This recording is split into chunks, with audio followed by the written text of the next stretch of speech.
시청자 여러분 안녕하십니까. 시사토론텐 정병준입니다. 시사토론텐 오늘은 정치 얘기를 좀 해보려고 합니다. 지금 국회에서는 연동형 비례대표제를 놓고 추진하려는 쪽과 꺼리는 쪽 간의 입장 차이가 큽니다. 또 지역에서는 무소속 국회의원들이 민주당에 입당하려다 거부됐습니다. 이 국회의원들의 입당을 계기로 정계 개편이 시작되는 거 아니냐 이런 관측들이 있었는데 이제 한 발 물러선 느낌입니다. 오늘 시사토론텐에서는 서울과 지역에서 활동하고 계신 정치 전문가들 모시고 내년 총선을 앞둔 호남 정치를 전망해 보겠습니다. 오늘 토론에 나와주신 분들 소개해 드립니다. 노동일 경희대 법학전문대학원 교수 나오셨습니다. 안녕하십니까? 안녕하세요. 국회 정개특위 자문위원으로 활동하고 계십니다. 성한용 한겨레신문 선임기자 나오셨습니다. 네, 안녕하십니까? 안녕하십니까? 오승용 킹핀 정책연구소장 나오셨습니다. 네, 안녕하십니까? 자, 첫 질문 선 기자님께 좀 드리고 싶은데요. 지금 국회 정개특위 자문위원단으로 활동하고 계시지 않습니까? 네, 그렇습니다. 지난주에 자문위원단이 그 연동형 비례대표제 국회의원을 360명으로 늘려서라도 연동형 비례대표를 하자 이런 내용을 담은 의견서를 냈다고 들었는데 어떤 내용인지 먼저 좀 소개해 주시겠습니까? 예, 이게 의견과 제언 이런 형식으로 문서로 전달을 했습니다. 국회의장하고 이제 정치개혁 특위위원장 심상정 의원한테 이렇게 의견서를 전달하게 된 약간의 사정이 있습니다. 이게 국회 정개특위위원들이 뭐 자문을 별로 이렇게 받고 싶어하지 않는 것 같아요. 그래서 이 국민의 의견을 잘 모아서 이렇게 전달하는 방식으로 이제 자문을 이렇게 했다 이 말씀을 먼저 드리고요.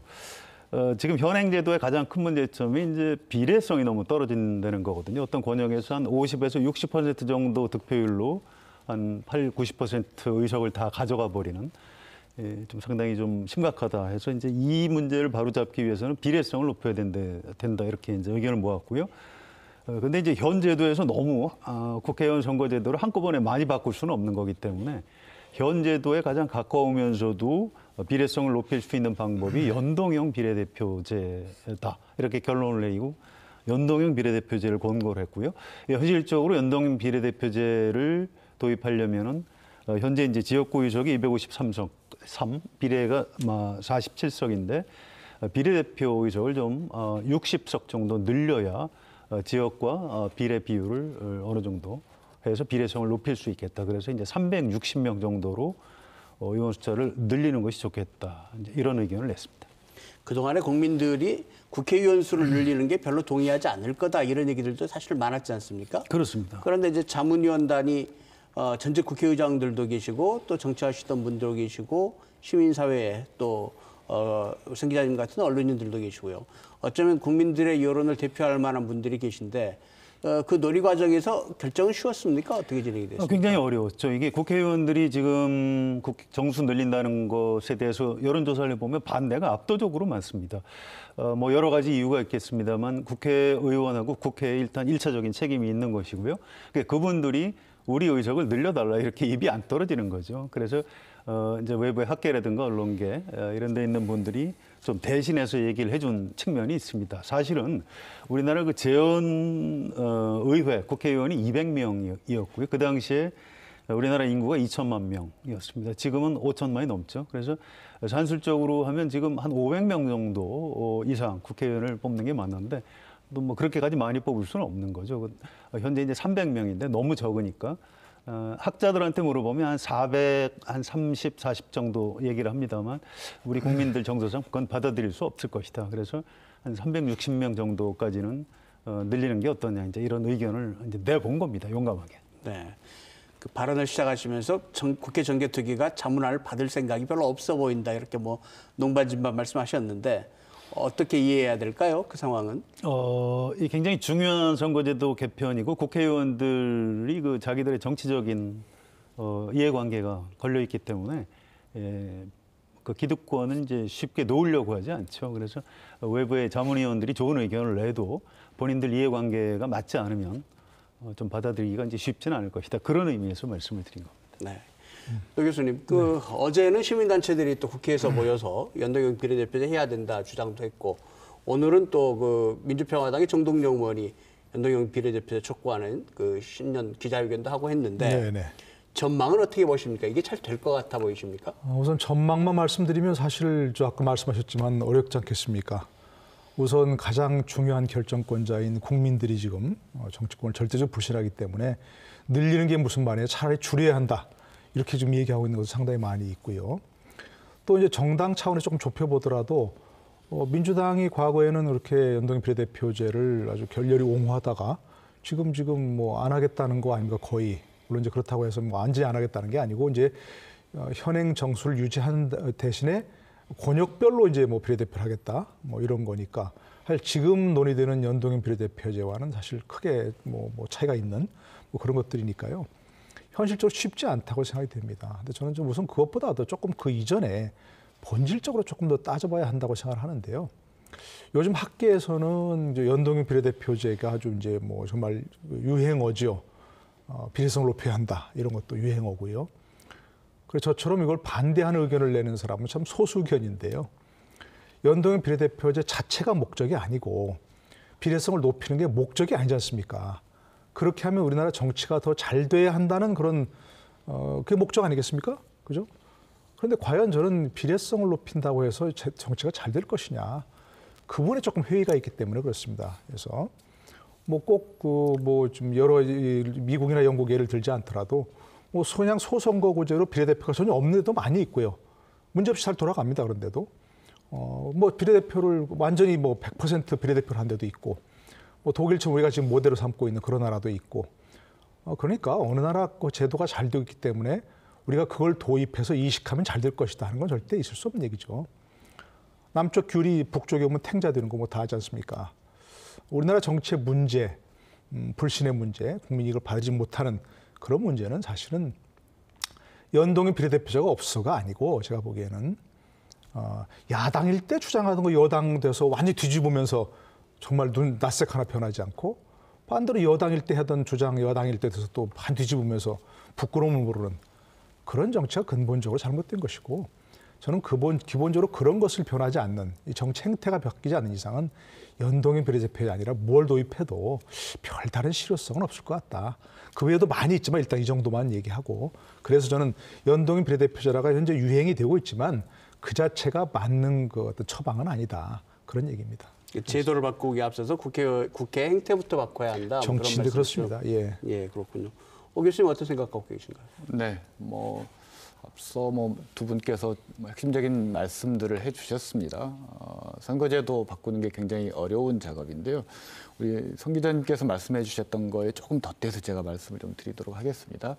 360석 제안을 하셨습니다만 이제 그 제안은 흔히 이제 정치학에서 락소연 타게파라라는 정치학자가 제기했던 국회의원 수 정수 공식에 근거했을 때. 대체로 인구의 세제곱근이 이제 그 나라의 가장 합당한 국회의원 수라고 많이 알려져 있습니다. 그럴 경우 한국의 경우에는 대략 한 360, 70명 정도가 대체적으로 산술적으로 나타나는 그런 접근법인데요.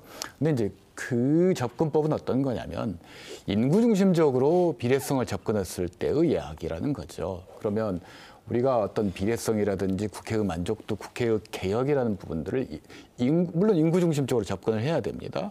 그걸 무시할 수는 없는 건데 지금 국민들이 바라는 게 단순히 그런 인구 중심적인 것인가? 즉 국회의원 수 또는 비용에 따라서 국민들이 거기에 대해서 평가하는 것이냐면 그건 아니라는 거죠. 국회의 어떤 특권이라든지 이런 거에 대한 비판은 사실은 국회가 가지고 있는 입법권 비롯해서 각종 권한 대비 국회가 내고 있는 성과에 대한 불만일 수 있다라는 거죠. 근데 그런 불만들을 자칫 인구 중심적으로 처방전을 내놓는 게 이게 맞는 것인가라는 첫 번째 부분이 있는 거고요.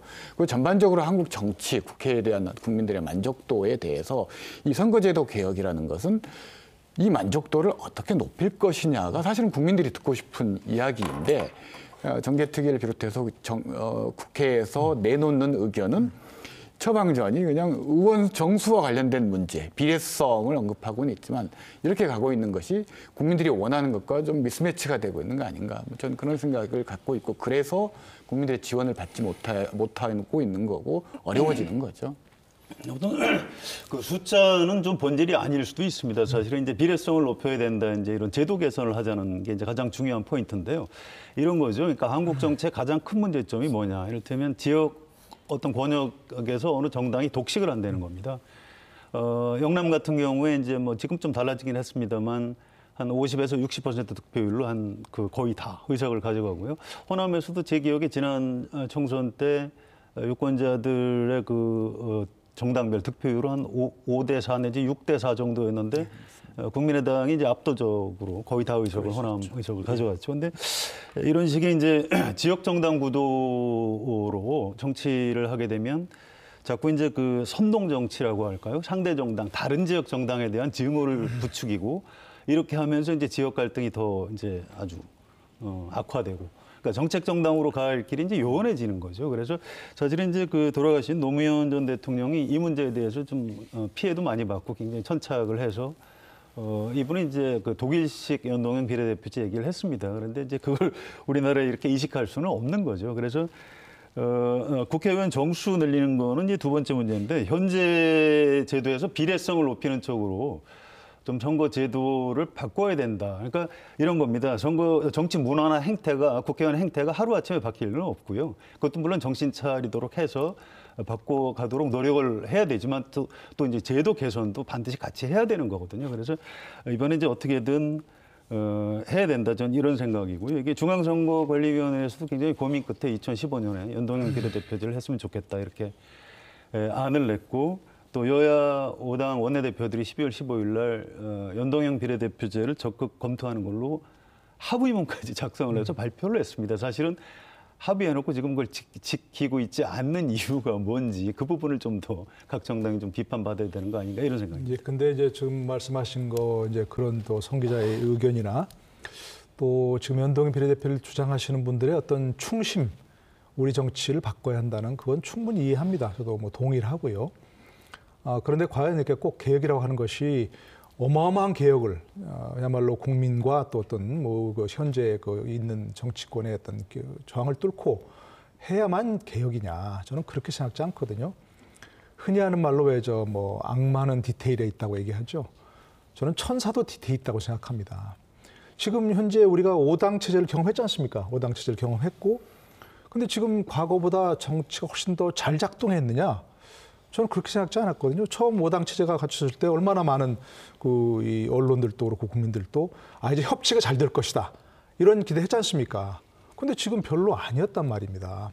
만약 지금 현재 같은 5당 체제가 잘 돌아가서 그야말로 여소야대긴 하지만 여당이 자신의 성향 정책에 따라서 어떤 합종 연행을 통해서 협치가 잘 됐다면 국민들도 저렇게 되니까 과거보다 훨씬 정치가 잘 돌아가는구나. 그러니까 저거를 완전히 제도화해야겠다 하는 생각들을 가지실 거예요. 근데 지금 뭐 그렇지 않지 않습니까? 그럼 도 교수님 생각은 연동형 비례대표제를 반대하시는 겁니까? 아니면 그거보다 좀 더 근본적인 문제가 있다? 제가 좀 전에 말씀드린 대로 천사도 디테일이 있지 않습니까? 네. 예를 들어 지금 정의당이 6석이었죠. 지금 이제 노회찬 의원이 돌아가시면서 이제 5석이고요. 5석은 소중하지 않나요? 비례성을 강화해야 한다 그러면서 이미 있는 5석의 목소리는 완전히 무시해버립니다. 교섭단체라는 걸로 해서 국회 운영에서. 민주평화당이 지금 14석이죠. 14석은 국민들이 어마어마한 목소리가 담겨있는 목소리인데 그것도 완전히 그냥 국회 운영에서 소외돼 버리죠. 그러니까 저는 교섭단체자를 없애는 것 자체가 그것만 하면 어렵지 않지 않습니다. 어렵지 않아요. 그건 오래전 얘기해왔고 그렇게만 되면 14석이건 6석이건 5석이건 국회에서 목소리를 낼 수가 있고 국민들이 봤을 때 저런 존재 의미가 있다. 이렇게 인정해 줄 수 있고 다음 총선에서도 얼마든지 그 같은 또 약진할 수 있는 바탕이 될 수 있고 근데 그것들은 쉬운 개혁을 안 하고 자꾸 어려운 개혁을 하면서 상을 완전히 뒤엎어야만 개혁이라고 생각하는 그게 저는 조금 교수님 말씀이 맞는데요. 네. 이런 겁니다. 사실은 교섭단체 없애는 개혁이 더 힘들 겁니다. 기존 정당이 절대로 그 기득권 놓지 않으려고 하는 거고요. 이런 겁니다. 연동형 비례대표제를 하자고 이제 의견을 가지신 분들이 엄청난 개혁을 하자는 게 아니에요. 현재 제도에서 비례성을 좀 높이자. 예를 들어서 정의당이 지금 득표율이 한 10% 정도 되면 의석을 한 30석 정도 갖는 게 정상인데 지금 5석, 6석밖에 안 되지 않습니까? 그리고 또 이제 더불어민주당이나 자유한국당은 득표율보다 훨씬 많은 의석을 차지한단 말이죠. 이거를 조금 바로잡자. 이게 이제 연동형 비례대표제. 그러니까 비례대표 의석을 조금 늘려서 그 비례성을 좀 높이자. 이렇게 아주 그 디테일, 그러니까 조금 개요가 되는 거지 상을 업자라고 표현하시는 거에 대해서 전 좀 동의하기 물론 어렵습니다. 그런데 원내 교섭단체를 없애는 게 더 어려울 거다. 좀 모순되지 않다고 생각하는데요. 지금 이야기하고 있는 것은 선거제도 개혁에 관련된 문제고요. 노 교수님께서 말씀하신 부분은 교섭단체 성립 기준과 관련된 건데요. 통상적으로 OECD 기준이 있습니다. 그것은 보통 유럽도 마찬가지고 교섭단체의 최소 기준은 대부분 진입장벽, 예컨대 3%, 5% 이렇게 하지 않습니까?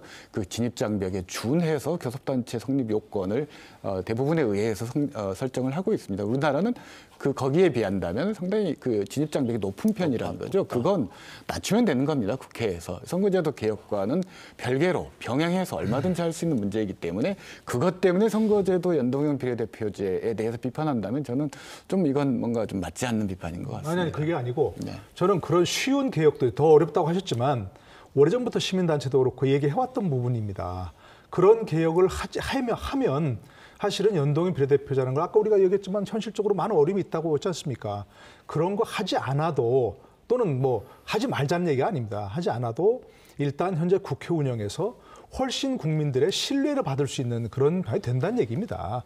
민심도 제대로 전달할 수 있고 그렇게 되면 국민들이 자연스럽게 정치를 저렇게 잘하는데 저런 것을 제도하면 좋겠다. 이런 것을 쉽게 받아들일 수 있다. 그런 얘기입니다. 하지만 교섭단체 기준을 낮추면 다른 개혁을 하지 않아 좋다 그런 얘기가 아닌 거죠. 뭔가 지금 국회 행태를 상당히 좀 바꿔야 한다라는 데는 뭐 이견이 없으신 것 같고 방법론에도 약간 차이를 방법이 보이신 좀 것 같은데. 차이죠. 현역 의원들이 자꾸 이제 기득권을 쌓고 변하지 않으려고 하거든요. 그걸 조금씩이라도 이제 바꿔 나가야 된다. 이제 이런 의견을 이제 내고 있는 거죠. 네. 근데 이제 연동형 비례대표제가 지금 뭐 일부 야당 그리고 시민단체 학계 이런 데도 주장을 하는데 이게 만약에 이번에 통과가 된다면 국회에 상당한 구성의 변화가 올 수 있겠지만 만약에 통과가 안 된다면 어떻게 될까요? 지금 교수님들이나 다들 이게 뭐 쉽지 않을 거다 이렇게 전망하고 계시니까 그 뒷얘기를 좀 한번 해보죠. 오 교수님께서 한번 시작해 보시겠습니까? 우선 그 선거제도 변화의 가장 큰 장애 요인은 기득권인데요. 그 기득권은 뭐니 해도 현역 의원들의 기득권이라고 할 수 있을 겁니다. 모든 의원들이 재선을 위한 욕망을 가지고 있는 거고 그 재선을 위해서 가장 좋은 방법은 현재의 게임의 룰이 바뀌지 않는 거죠. 근데 이 게임의 룰이 바뀌는 순간 본인의 기득권에 영향을 받기 때문에 선거제도 개혁의 가장 큰 저항 세력은 현역 의원들일 수밖에 없는 겁니다. 그래서 그 문제를 어떻게 접근하느냐의 차이인 것 같습니다. 예컨대 현역 의원들의 기득권을 격파하면서 선거제도 개혁을 가는 것이 옳은 것인가 아니면 지금 당장 좀 불만족스럽더라도 예컨대 연동형 비례대표제 저도 개인적으로 좀 지지하는 편인데요. 연동형 비례대표제와 같은 새로운 플랫폼으로 이행하되 현재의 기득권을 가능하면 좀 보존해주면서 절충적으로 갈 것인가 그 차이인데 지금 하고 있는 건 자문위원회에서 제안한 건 절충형 접근법인 것 같습니다. 물론 현재의 의원 정수를 유지하고 가면 좋긴 하지만 기득권을 좀 최소화하면서 가자라는 그런 취지 아니신가요? 예, 뭐 지금 현역 의원들도 좀 양보를 해야 되고요. 그리고 지금 자문위원회 안도 관철될 가능성이 뭐 거의 없다고 보시면 됩니다. 360명으로 의원 정수 늘릴 수 있겠습니까? 좀 불가능하고요. 현실적으로 한 330명, 한 30명만 늘려서라도 비례대표 의석을 좀 늘려서 비례성을 좀 높이는 게 어떠냐 이런 얘기를 내부적으로 의원들이 하고는 있습니다. 근데 그나마도 이제 반대하는 정당하고 의원들이 있어요. 지역주의에 아주 그 깊이 파묻혀서 이득을 보고 있는 사람들은 아주 완강하게 반대를 하고 있는 게 현실입니다. 그래서 선거제도 개편 쉽지는 않은데요. 그래도 이게 이렇습니다. 옛날에 총재들이 정당의 주인인 시절에는 이제 이런 협상을 비교적 쉽게 할 수 있었죠. 지금 현행 제도가 이제 13대 국회 총선 앞두고 1로 삼김이 만든 그런 제도죠. 그때는 뭐 그분들이 자기한테 유리하다고 생각을 해서 이렇게 합의를 했었던 건데 지금 그렇게 합의할 수 있는 정당의 총재 자체가 존재하지는 않습니다. 그래서 이 협상이 더 어려운 거고요.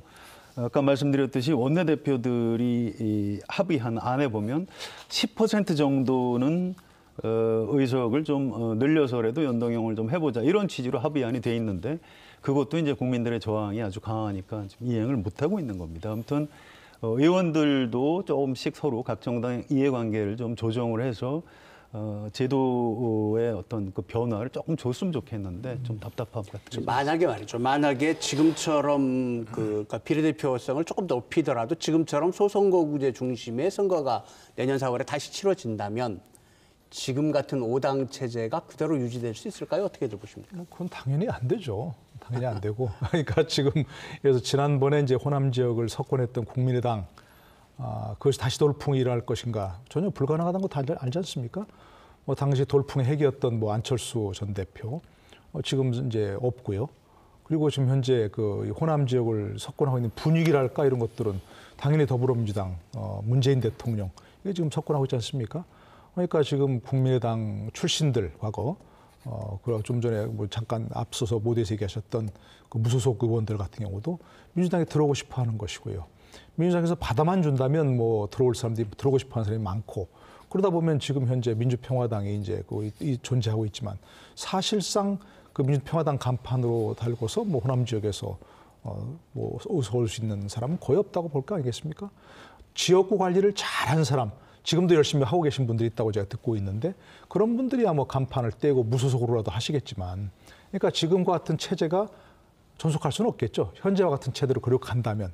그렇기 때문에 저도 이제 뭐 성 기자 얘기하신 것처럼 아까 여러 가지 비판을 얘기했지만 뭔가 좀 현재 패러다임에서 바꿔야 한다는 생각은 저도 충분히 이해합니다.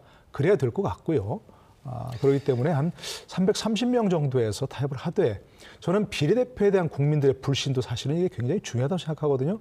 지금까지 우리가 봐왔지만 비례대표 선정 과정에서 누가 누구를 어떻게 했는지 아무도 모르고 그냥 밀실야합이야말로 뭐 혹시 뭐 어떤 분은 또 공천 건금도 받고 뭐 이랬다고 하는 그런 아름답지 못한 일들이 너무 많습니다, 이게. 그러니까 지금 같은 선거 제도 하에서 또 비례대표를 100명이라고 대폭 늘려버리면 그건 결국 국민의 어떤 의사를 반영하는 것이 아니고 오히려 당권을 강화하는 쪽으로 더 나쁘게 될 가능성도 있기 때문에 저는 그러면서 좀 반대하는 그런 면도 있는 겁니다. 네. 선거제도가 바뀌지 않으면 양당 체제로 가느냐 저는 그렇지는 않다고 봅니다. 왜냐하면 현행 선거제도에서도 제3당이 교섭단체를 만든 경우가 있고요. 뭐 자민련도 있었고 통일국민당 뭐 여러 가지 정당이 있었죠. 또 교섭단체가 안 된 경우도 있습니다. 뭐 친박연대 이런 식으로. 그런데 항상 제3당, 제4당은 출연을 합니다. 그래서 현재 제3당이지만 선거제도가 안 바뀌고 총선을 내년에 치르더라도 저는 아마 3당, 4당 체제가 출연할 가능성이 높다고 보고요. 그래서 선거제도를 좀 바꿔서 그런 이미 출연하고 있는 3당, 4당 체제를 좀 아예 현실로 인정하는 게 어떠냐. 이제 이런 아이디어도 좀 있는 겁니다. 네, 저도 뭐 교섭단체를 기준으로 한다면 저는 3당 체제 출연은 굉장히 가능성이 높다고 보고요. 항상 그 이쪽도 저쪽도 싫다라는 중도적 성향의 유권자들은 항상 있어 왔고 수요가 있으면 공급이 이루어진다라는 것은 저는 뭐 반드시 관철이 되어 왔기 때문에 저는 뭐 그렇게 예측을 하고요. 선거제도 관련해서 이 논의의 순서라는 게 있을 것 같습니다. 말씀해 주신 비례대표 선출 방식이나 이런 문제 중요한 문제인데요. 단계별 접근을 해야 됩니다. 1단계에서 논의해야 될 문제는 의석 배분 방식을 먼저 결정해야 되는 거죠. 의석 배분 방식이 결정되면 이제 지역구 의원 선출 방식을 바꾸는 거고 그리고 지역구와 비례대표의 비율을 이런 논의의 단계가 있는데 1단계를 결정하지 않았는데 비례대표 선출 방식 4단계, 5단계에서 논의할 것을 이야기를 하면 이게 한 단계도 전진할 수 없다라는 거죠. 뭐 그런 부분들은 좀 참작을 하셔야 될 것 같습니다. 교수님들께서 그 선거제도에 대해서 좀 하시고 싶은 말씀이 많은 것 같은데 이쯤 정리를 하고 이 얘기를 좀 우리 지역으로 좀 옮겨왔으면 좋겠습니다. 일단 지난주에 최고 관심이었던 게 송범주 이용호 의원이 민주당 복당 또는 뭐 입당 신청했다가 거부됐습니다. 사실 그렇게 흔히 보기 쉬운 사례는 아니었죠. 국회의원 입당 신청했는데 거부된 사례가. 최근에 자유한국당에서는 또 받아들여주기도 했고요. 이학재 의원을 받아들여주기도 했고. 이거 어떻게 봐야 될까요? 교수님 얘기해 주시겠어요? 두 가지 비교 사례가 있을 수 있습니다. 방금 말씀하셨듯이 가장 최근 사례는 바른미래당에 있다 자유한국당으로 복당한 이학재 의원 사례가 있을 수 있고요. 뭐 친박 비박 간에 서로 간에 뭐 이해 충돌은 있었습니다만 어찌됐건 탈당파였던 이학재 의원을 수용한 것은 보수 대통합이라는 그런 큰 전제에서 받아들였다라는 점에서 뭐 시사하는 바가 없지 않은 것 같고요. 또 하나는 조금 더 멀리 가서 비교해 볼 수 있는 사례는 서용교 의원에 대한 복당 사례입니다. 어제 뭐 한참 가장 오늘 뜨거웠던 분이죠. 네. 근데 그분 사례를 보면 19대부터 20대까지 만만치 않은 뭐 그런 의혹에 시달렸던 분이고 사실은 당에서 제명 조치를 하기 전에 권고 탈당을 했던 분입니다. 근데 그분의 그러면 그동안의 어떤 활동이나 이런 부분들이 민주당의 정강 정책과 부합하는 것이었는가? 저는 선뜻 그렇다라고 이야기하기 어려운 부분이 있다라는 거죠. 그런데 민주당에서는 손금주 이영호 의원에 대한 입당 복당을 심사하는 과정에서 민주당의 정강 정책과 부합하지 않았고 뭐 또 당원들 될 자격이 아직까지는 갖춰져 있지 않았고 또 전원이 만장일치로 반대했다라는 몇 가지 이유를 들어서 거부했다라는 거죠. 부적격 판정을 내렸다는 건데 이것은 자유한국당이 보이고 있는 보수 통합주의적인 접근법과는 다르게 민주당은 뭐 당 내부에서도 나왔지만 순혈주의로 가고 있는 거 아니냐라는 그런 평가는 할 수 있을 것 같습니다. 뭐 보수 통합 또 순혈주의 이런 부분도 뭐 가능하겠습니다만 저는 속된 말로 해서 배가 고픈 사람과 덜 고픈 사람의 차이다. 좀 그렇게 좀 보고 싶어요. 자유한국당이 배가 고프고 민주당은 배가 별로 절박한 상황 않다. 아닙니까? 찬밥도 속된 말로 찬밥도 뭐 가릴 처지가 아니고 뭐 바른미래당에 누가 오더라도 지금 뭐 환영합니다 해야 될 상황 아니겠습니까? 뭐 그런 상황이고요. 그래서 뭐 예를 들어 좀 조금 얘기가 빈다갑니다만 황교안 전 총리가 입당하고 뭔가 나서면 분명히 뭐 또 박근혜 프레임으로 갈 것을 알면서도 환영하는 게 많지 않습니까? 하여튼 뭐 다 모아야 되겠다는 그런 상황이고 민주당은 아직은 그런 두 분을 받아들여서 뭐가 이득이 있을 만한 절박한 상황은 아닌 거죠. 선거를 바로 앞두고 있다든가 이분들이 지역구에 다른 무소속이라든지 다른 정당수로 출마하면 그 현재 뭐 민주당 후보라든지 이런 사람들이 떨어질 가능성이 있다면 받아들여야 될 상황이고 또 뭐 이게 더 시간이 가서 정말 민주당 지지율이 떨어지고 문재인 대통령 지지율이 좀 자꾸 급락하는 그런 상황이 된다면 그분들도 이제 뭐 다 받아들여야 된다 이렇게 나오겠지만 아직은 민주당이 그런 상황이 아닌 것 같고요. 아직은 이대로 가서 내년 총선 치르면 충분히 이길 수 있다. 그리고 현재 지금 현역 현 지구당 뭐 당협위원장이라든지 당원들 있지 않습니까?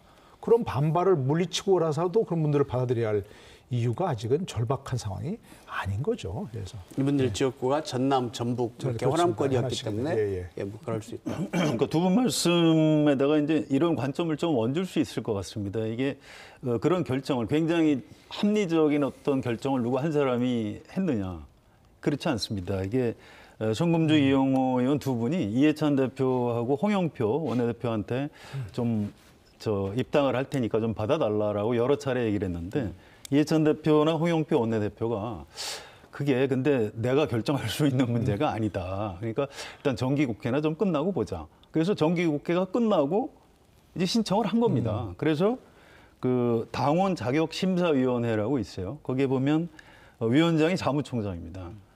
근데 그 심사위원회 하기 전에 윤호중 의원 사무총장하고 마침 그 좀 대화를 할 기회가 있었어요. 그때 윤호중 위원장이 했던 얘기하고 지금 결과가 다르게 나온 겁니다. 이게 무슨 얘기냐면 이거를 누군가 고도의 정무적인 판단을 해서 뭐 받아주지 않았다. 뭐 이런 게 아니고요.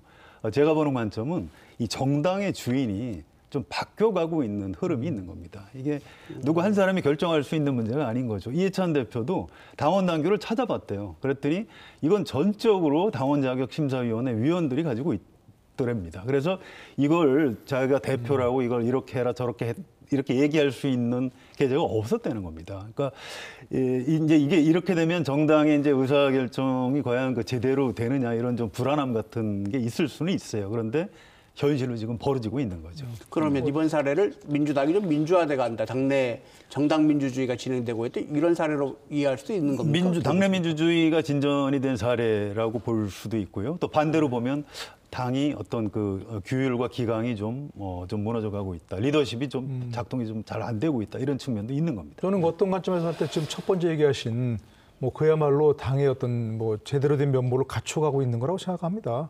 그분이 옛날 같으면은 뭐 당 대표가 뭐 얼마든지 할 수 있는데 당원 당규를 찾아봤다는 것 자체가 벌써 그런 거 아니겠습니까? 당원 당규가 어떻게 돼 있냐? 예전에는 그런 거 다 무시할 수 있는 상황이었는데 뭐 그야말로 오케이 뭐 대표가 뭐 힘 있는 사람이 오케이 하면 됐는데 당원 당규대로 해야 된다라고 하는 것 자체가 우선 정당사 발전이라고 보고요. 또 한 가지는 아까 제가 말씀드린 대로 현실적으로 현장에 있는 당원들, 당협위원장들 이런 사람들이 반발하는데 아무리 중앙에서 뭐 이른바 낙하산 뭐 힘을 놓고 누른다고 해서 되는 게 아니거든요. 그러면 봤을 때는 이제 점점 더 당의 주인은 당원들이다.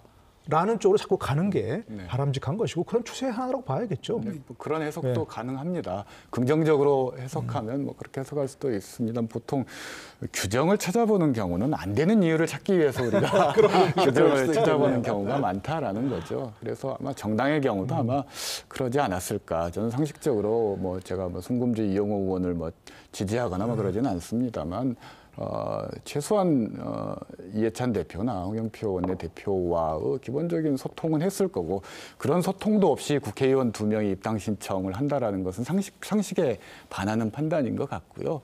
당내 뭐 여러 언론에 나왔듯이 그리고 뭐 정무수석이 최근에 바뀌었습니다만 공교롭게도 이 두 의원이 입당할 경우 그 다음 수순으로 유력하게 거론되는 분이 또 민평당의 김경진 의원이었다라는 거죠. 그러면 뻔합니다. 두 분이 입당에 성공하면 민평당은 아마 엑소더스 상황이 될 겁니다. 그러면 다들 이제 좀 중간지대에 있다가 입당 신청하는 그런 상황은 누가 봐도 예상할 수 있는 상황이었는데 일단 지금 단계에서 그런 부분들에 대해서 좀 예봉을 꺾어놓자라는 그런 것도 있었을 것 같고 또 하나는 뭐 이런 과정을 통해서 공교롭게도 두 의원이 이번에 3관왕이 됐습니다. 예전에 뭐 대선 토론 과정에서 안철수 당시 후보가 말 한마디로 2관왕이 됐지 않습니까? 뭐 MB 아바타 갑철수로. 이번에 두 의원은 양측으로부터 굉장히 훈장 아닌 훈장을 받았는데 바른미래당에서는 배신자 프레임을 받았고요. 민평당에서는 기회주의 프레임을 받았고요. 민주당에서는 부적격자, 당원 부적격자라는 훈장을 받은 거죠.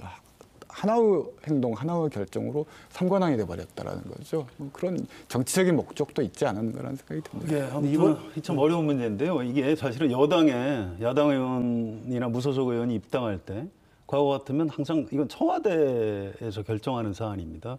이게 노무현 대통령 때 이게 무너졌다가 사실은 이명박 대통령, 박근혜 대통령 때는 여당에 뭐 누가 당에 온다 그러면 당연히 청와대 최소한 정무수석이나 비서실장 정도가 결재를 해야 그게 가능한 일입니다.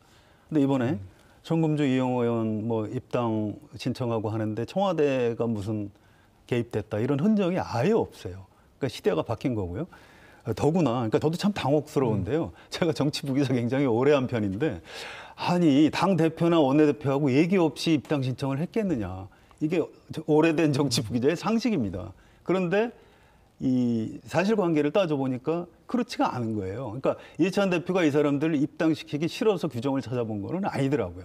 당황스러우니까 당내에서 여론조사를 해봤다고 합니다. 근데 딱 5대5 정도로 나왔대요. 그런데 묘한 게 좀 이 당원 쪽 의견은 반대가 많고 지지자 쪽에서는 좀 찬성이 많고 해서 이제 반반 이렇게 나왔다는 거고 물론 이제 그 당원 자격 심사위원회 위원들은 아무래도 이 당원들의 의사를 좀 많이 반영을 했겠죠.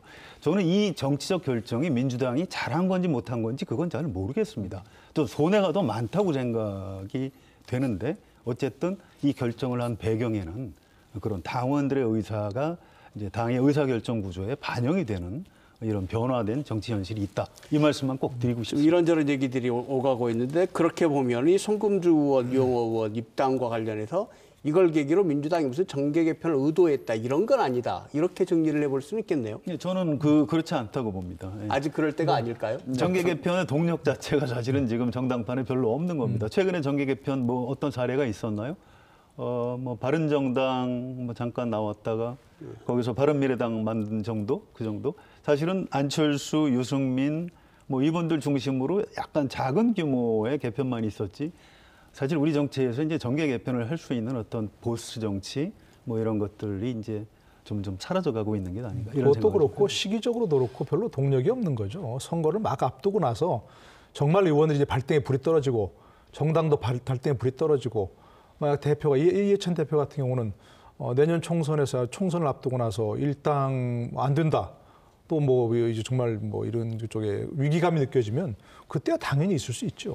그러나 지금은 아직은 그런 점이 없고 또 이제 저 야3당에서 자유한국당 제외 야3당에서도 아직은 선거제도 개편에 좀 희망을 걸어볼 수 있으니까 다 엑소더스 될 수 있는 그런 상황은 아닌 거죠. 네. 얘기를 잠깐 나왔으니까 기왕에 청와대 쪽으로 좀 옮겨가 보겠습니다. 이번에 이곳 이 지역 출신 정무수석이 나오면서 이 지역에서 청와대에 대한 관심이 좀 더 늘어난 것 같은데 이번 청와대 개편 어떻게 보십니까? 승재님부터. 예, 이제 아무래도 이른바 언론에서 원조 친문이 강화됐다. 이제 비서실장하고 정무수석을 보면 맞습니다. 맞고요. 그런데 그걸 뭐 그렇다고 너무 폭이 좁아졌다 이렇게만 볼 일은 아닌 것 같고요. 일단 비서실장 나이가 거의 10살 정도 위로 올라갔습니다. 정치도 사람이 하는 거기 때문에 나이 굉장히 중요합니다. 노영민 의원 3선 국회의원이고요. 또 임종석 전 비서실장은 국회의원을 꽤 오래전에 했었던 그런 분인데 노영민 신임 비서실장은 19대까지 국회의원을 했었죠. 그래서 지금 야당 의원들하고도 꽤 많이 압니다. 그래서 그전보다는 이제 그 대화 관계, 임종석 실장 때보다는 좀 많이 열릴 걸로 보고요. 또 강기정 정무수석도 이제 삼선 국회의원의 관록 같은 거 좀 기대해 볼 바가 있다고 생각합니다. 저는 노영민 비서실장을 기용한 것이 최근에 문재인 대통령의 행보와 많이 관련이 있다고 생각하거든요. 많이 알려졌는지 잘 모르겠습니다만 이제 그 노영민 의원은 의원 되기 전에 사업을 하셨다 그래요. 사업을 하셨고 전기 관련 사업체를 하셨고 물론 이제 큰 규모 사업은 아니었으니까 뭐 사업가다 이렇게 부르기는 어렵지만 그 경험이 굉장히 중요하게 작용을 했다는 거예요. 본인이 의원 생활할 때 계속 산자위를 하셨고 지금 본인 스스로 친기업주의자다 이렇게 부르고 문재인 대통령도 친기업주의자다 알고 보면 그렇게 얘기하시면서 지금 이제 취임을 했다는 것이거든요. 그러니까 지금 최근에 계속 경제인들 만나고 지난 뭐 우리 기억하시겠습니다만 이 작년 재작년에 문재인 대통령 행보는 외교, 북한 이걸로 특징지었지 않습니까? 지금은 이제 뭐 앞으로 얼마나 더 갈지 모르겠습니다만 계속해서 경제 행보 아닙니까 지금 처음부터 신년 연설에 그 신년 뭐 기자회견의 주 테마도 경제 문제였고. 그것과 관련이 있다고 봅니다. 저는 기본적으로. 그리고 비서실장한테 주문할 때도 기업들을 많이 만나라. 이렇게 주문했지 않습니까? 그런 점에서 볼 땐 저는 그 노영민 비서실장과 문재인 대통령의 행보가 지금 올해는 정말 경제에 모든 어떤 방점을 찍겠다. 이런 행보라고 보여지고요. 또 한 가지는 이제 그 지난번 임종석 비서실장 우리가 기억나는 것은 북한 문제에 대한 어떤 그 결실 아니었습니까? 이런 면에서 봤을 때는 노영민 비서실장 체제에서의 어떤 결실은 분명히 뭐 그런 쪽으로 맺어야 결국 또 노영민 비서실장을 경제 쪽으로 했었던 열매를 맺어야 노영민 비서실장을 기용한 그런 효과가 나타날 것이다 이렇게 생각합니다. 강기정 정무수석은 어떻게 평가하십니까? 저는 뭐 애정된 인사였다라고 평가를 합니다. 지난 한병도 정무수석 임명 당시 사실은 뭐 강기정 전 의원에 대한 정무수석 하마평이 이미 한 번 나왔었는데 본인이 광주시장 출마를 고집하면서 고사했던 걸로 알고 있고요. 그때 사실은 기용하려고 했던 인사가 이번에 이루어진 거기 때문에 뭐 예정된 언제 해도 이상할 게 없는 인사였다. 그러나 진짜 준비된 인사인가는 좀 더 평가가 필요합니다. 노영민 실장도 마찬가지입니다. 두 분 모두 예정된 인사지만 진짜 준비된 인사인가는 좀 검증의 과정이 필요한 것 같고요. 긍정적으로 볼 수 있는 측면은 문재인 대통령이 이들이 이야기했을 때 경청하고 그 의견을 반영할 수 있는 여지는 좀 무게감은 실렸다. 긍정적으로 평가할 수 있는 부분이고요. 부정적으로 평가한다면 너무나 색깔이 비슷해서 변화를 주문하려면 다른 생각을 할 수 있는 사람이 들어가야 되는데 예컨대 과거에 전 정권의 사례들도 있습니다. 노무현 대통령 사례도 있었고요. 그런데 너무 생각이 똑같은 사람 두 분이 왔다라는 거죠. 이게 집단주의 사고, 그룹 싱킹이라고 흔히 얘기를 하는데요. 이게 더 강화될 우려가 있다라는 겁니다. 그러면 기존의 정책과 방향이 더 강경한 방향으로 갈 가능성이 높지 않는가라는 그런 우려의 시선도 있는 거고요. 경청하고 기업가 만나라는 저는 이게 중요한 게 아니라 중요한 건 이 아웃컴, 결과물이 중요하다라는 거죠. 듣는 경청의 행사를 많이 하는 게 중요한 게 아니라 정책으로 변화되어야 되는데 그건 아직 체감하기에는 좀 시간적으로 아직 좀 이른 감이 있는 것 같습니다. 강기정 의원이 이제 정무수석으로 가시면서 이 광주 지역 민주당 지역위원장 가운데 무려 4분이 지금 공직으로 진출을 하셨습니다. 그래서 지금 사실은 절반 정도가 지역위원장이 비었는데 이건 내년 총선을 생각하면 정당 입장에서 쉽지 않은 결정일 수도 있을 것 같은데 오 교수님, 일단 이 4분 자리가 지금 어떻게 되어 있습니까? 지금 뭐 오늘 북구가 더불어민주당 최고위원회에서 북구가 지역위원회 같은 경우는 직무대행 체계로 이행하는 것으로 지금 결론이 났습니다. 그래서 과거에 한번 직무대행을 했던 분이죠. 전 북구의 의장을 맡으셨던 분께서 아마 직무대행을 하는 것으로 결정이 난 것 같고요. 그렇게 되면 말씀하셨듯이 4분 정도가 지금 직무대행 체계로 가게 되는데 저는 뭐 이런 부분들을 뭐 그럴 수도 있겠지만 한 가지 우려되는 부분들은 정당의 갈등 조정 기능, 즉 이 정당 정치라는 것은 책임 정치인데 시당과 그리고 지역위원회 차원에서 다뤄야 될 여러 가지 현안들이 많은데 정당이 그 역할들을 제대로 하고 있지 않습니다. 뭐 과거에 지하철 문제부터 비롯해서 광주형 일자리 문제 또 지역의 여러 가지 문제들에 대해서 정당이 역할을 해야 되는데 그걸 방치하고 있는데 그런 방치하는 것들이 사실은 결국 이런 인사를 통해서도 드러나는 거 아닌가. 저는 좀 이건 좀 책임 정치 측면에서 책임 정당 정치 측면에서 좀 바람직한 것은 아니라고 봅니다. 4분 지역위원장 전임 지역위원장 공직으로 올라가신 분들 다 내년 총선에 돌아오실지 아닐지 뭐 거기에 대해서도 아직까지 여러 가지 전망들이 좀 엇갈리긴 합니다만 민주당이 그만큼 내년에 자신 있는 건가요? 어떻게 보십니까? 근데 글이 넘어가는 단계로 말이죠. 저는 이 지역위원장 여기 중에 몇 명 중에 4명이신 거죠? 8명 중에 4명. 절반, 그 지역 지역위원장의 절반을 주요 공직에 쓰면은 지금 이 호남에 대한 특히 광주 지역에 대한 엄청난 배려를 하고 있는 것 아닌가요? 저는 그런 생각이 좀 들고요. 예. 굉장히 중요한 포인트라고 봅니다. 지금 이낙연 총리가 이제 전남지사 출신이신데 이분은 뭐 경질 얘기가 전혀 없죠. 상당히 오래 하실 것 같고요.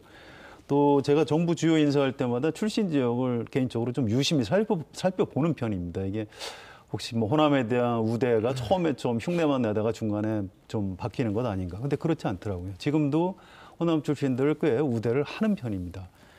그래서 이 호남을 문재인 대통령이 아직도 굉장히 좀 중요하게 생각하고요. 이걸 단순히 무슨 호남에 대한 애정 표현이 아니고 호남에 있는 분들한테 국정을 끌고 갈 수 있는 기회를 좀 많이 주는 것 아닌가. 이런 포인트에서 좀 봐야 될 것 같고요. 꼭 이걸 내년 총선하고만 연결시킬 문제는 좀 아니고 호남의 많은 인재들을 정부, 행정부나 이런 데서 경험을 시키는 이런 측면도 있지 않나 이런 생각을 해봅니다. 지난 정권에서도 이제 여러 차례 뭐 칼럼도 쓰고 했습니다만 우리가 이제 지역 편중 인사 얘기할 때 그런 문제를 제기할 때마다 이제 예를 들어서 박근혜 대통령이라든지 이명박 대통령이라든지 어떤 사람들의 판단 얘기가 뭐냐면 그에 대해서 좋은 사람들 쓰다 보니까 그렇게 편중됐다 이렇게 얘기했거든요. 저는 그래서 굉장히 불쾌했어요. 사실은 뭐 제가 어떤 특정 지역을 얘기하는 게 아니고 그러면 전문가나 좋은 사람들은 그쪽 지역에만 있다는 얘기냐라고 하는 것에서 상당히 좀 비판적인 시각으로 봤었는데 뭐 지금 봤을 때는 뭐 호남 지역 편중이라고까지는 할 수 없지만 골고루 인재를 등용한다 그런 차원에서는 저는 뭐 좋은 그런 인사 패턴이라고 보여지고요.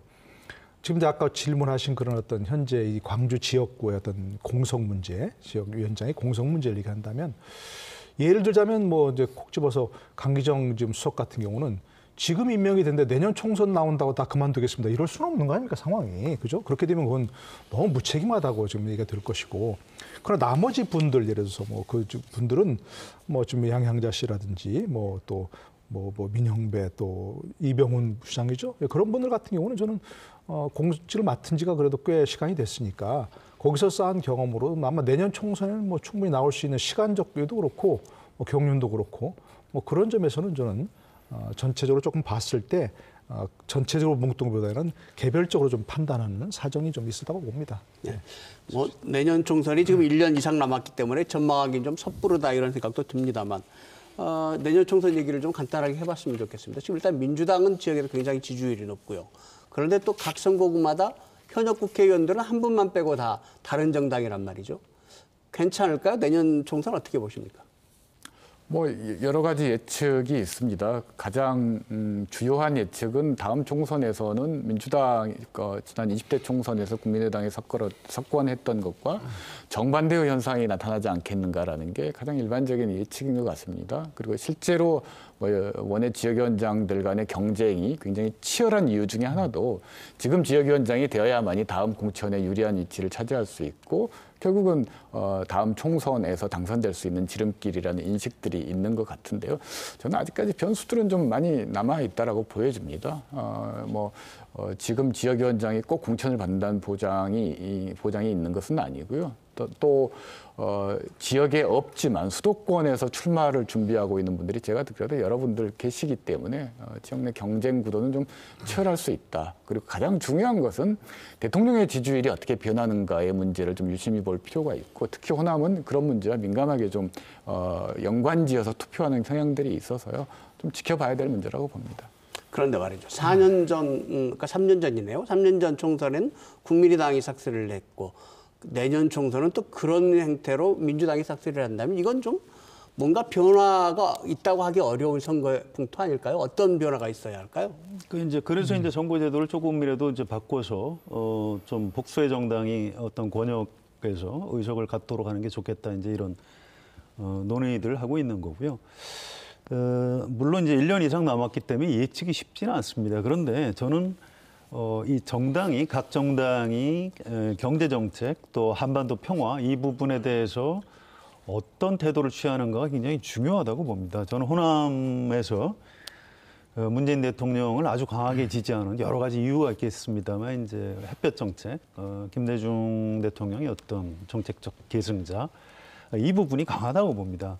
내년 총선 때까지 북미 관계가 깨질 것 같지도 않고요. 또 그때 끝날 것 같지도 않습니다. 아마 그 국면이 계속 이어질 것 같습니다. 그래서 지금처럼 문재인 정부가 이 한반도 평화 정책, 햇볕 정책을 아주 강하게 추진하는 한 호남에서는 아마 민주당이 좀 많이 유리할 수밖에 없다. 이렇게 전망을 해봅니다. 별 변화가 없을 거다. 예, 큰 틀에서 봤을 때는 결국 이제 말씀하신 대로 문재인 대통령의 지지율과 이제 민주당의 지지율이 결국 어떻게 될 것인가 중요하지 않겠습니까? 근데 아까 말씀드린 대로 결국 올해 문재인 대통령이 가장 역점을 두게 경제 문제라 그러면 일각에서 얘기한 것처럼 올해 연말쯤 되면 엄청난 경제 위기가 올 것이다. 그럴 가능성이 있어 보이지는 않습니다. 그렇게 보이지 않고 엄청난 정권 차원의 실수라든지 스캔들이라든지 이런 것이 있거나 그럴 가능성도 사실은 현재로서는 예상하기 어려운 그런 부분이고요. 그렇기 때문에 저는 현재 문재인 대통령 지지율이 대폭 낮아지거나 그럴 가능성은 없다고 생각합니다. 조금씩이라도 이제 올라가거나 아니면 횡보하는 수준 정도 된다면 저는 충분히 문재인 대통령의 경쟁력이 호남 지역만 놓고 보면 있을 수 있고요. 그렇기 때문에 민주당 간판을 달고 나오고 싶어서 다들 지금 이렇게 하는 거죠. 그런데 또 아까 성 기자 얘기하신 것처럼 전적으로 동감되는 게 예를 들자면 지금도 제도화가 안 되더라도 설사 안 되더라도 호남 유권자들이 계속 조금 개별적 경쟁력 어떤 저 사람과 비교했을 때 후보들을 비교했을 때 어떤 사람이 나으냐 이런 쪽으로 좀 선택을 했으면 참 좋을 것 같아요. 민주당 싹쓸이 국민의당 싹쓸이 어느 정당 싹쓸이 이렇게 하시는 것보다는 그래도 호남 유권자들이 지금 우리가 많은 이 전체 유권자들 중 가운데 얘기가 좀 어떤 전략적 선택을 잘 하시는 분들이다. 이렇게 이제 우리가 판단을 하고 그렇게 한다면 당분은 그래요. 정말로 각 지역에서 지금 저도 이제 오기 전에 제가 호남 지역 사정을 개인적으로 잘 모르니까 이제 몇 분한테 물어봤더니 그 현재 국민의당 소속 민주평화당이죠. 현재 그 강주 현역 의원들 중에서도 개별적으로 다 경쟁력이 다 다르다는 거예요. 제가 개인적으로 얘기할 수는 없지만 그렇기 때문에 유권자들이 봤을 때 당이 과연 민주당이 아니더라도 정말 그런 어떤 개별적 경쟁력을 가진 분들이 호남 지역을 위해서 또 나라를 위해서 훨씬 우위에 있는 분들이 있다면 당연히 뽑아줘야 되는 거죠.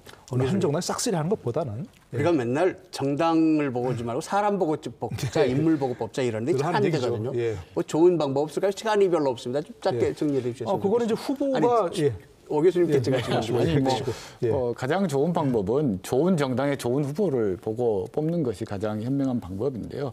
뭐 변수가 뭐 잠깐 연결시켜서 말씀드리면 선거제도 변수가 있고요. 두 번째로는 저는 선거는 경제 문제라고 생각합니다. 근데 거시경제 지표를 가지고 얘기하면 안 되는 거고 결국은 디테일한 경제 지표를 가지고 누가 현 정권 안에서 이익을 받고 소득이 높아졌고 손해를 받고 이런 문제들을 좀 더 분석할 필요가 있을 것 같고요. 세 번째는 결국은 야당입니다. 여당과 경쟁해서 표를 얻을 수 있는 정도의 야당의 재건이 이루어지는가 뭐 이런 문제고요.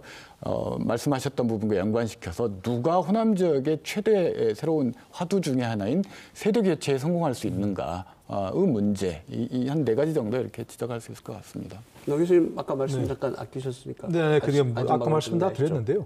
기본적으로 정말 우리가 유권자들이 요구하고 싶은 것은 그런 것들이죠. 이제는 뭐 영남이든 호남이든 아까 우리가 연동형 비례대표를 그렇게 얘기하는 것도 그중에 하나도 한 정당의 한 지역을 싹쓸이해서는 안 된다는 그런 욕구 때문에 그런 거 아니겠습니까? 그러니까 설사 그런 것이 도입이 안 된다 하더라도 우리 지역에서 어느 한 정당이 싹쓸이 한다는 것은 부끄러운 일이다. 이제는 어느 정도 이게 서로 뭐 여야를 해왔으니까 역지사지할 수 있는 가능성이 이제 왔다고 보거든요. 그렇기 때문에 특히 호남 지역 유권자들께서는 조금 더 개별적인 후보의 경쟁력, 개별적인 후보의 자질 이런 것들을 보고 좀 판단해 주시는 그런 전략적 선택을 이번에 하시는 게 바람직하지 않을까 싶습니다. 우리 지역이 싹쓸이를 하는 건 부끄러운 일이다. 그런 생각을 좀 그렇습니다. 가졌으면 좋겠다. 예. 좋은 말씀이신 것 같습니다. 네, 뭐 진지한 토론을 진행하는 가운데 55분 시간이 훌쩍 지나갔습니다. 오늘 토론 같이 해주신 분들 감사드립니다. 수고하셨습니다. 감사합니다. 고맙습니다. 네, 우리 국민들의 우리 국회에 대한 평가는 썩 좋지 않은 것 같습니다. 지난해 우리 주요 정부기관 가운데 국회가 국민 신뢰도가 가장 떨어진다는 조사 결과가 있었습니다. 그런데 이 국회를 구성하는 국회의원들, 우리 국민들이 뽑는다는 점 놓치지 말았으면 좋겠습니다. 좋은 국민이 좋은 선택을 해야 좋은 국회를 가질 수 있습니다. 올 한 해 잘 지켜보시고요. 내년 4월 총선에 좋은 선택하시기 바랍니다. 시사토론 10 오늘 순서 여기서 마칩니다. 다음 주 이 시간에 다시 뵙겠습니다. 안녕히 계십시오.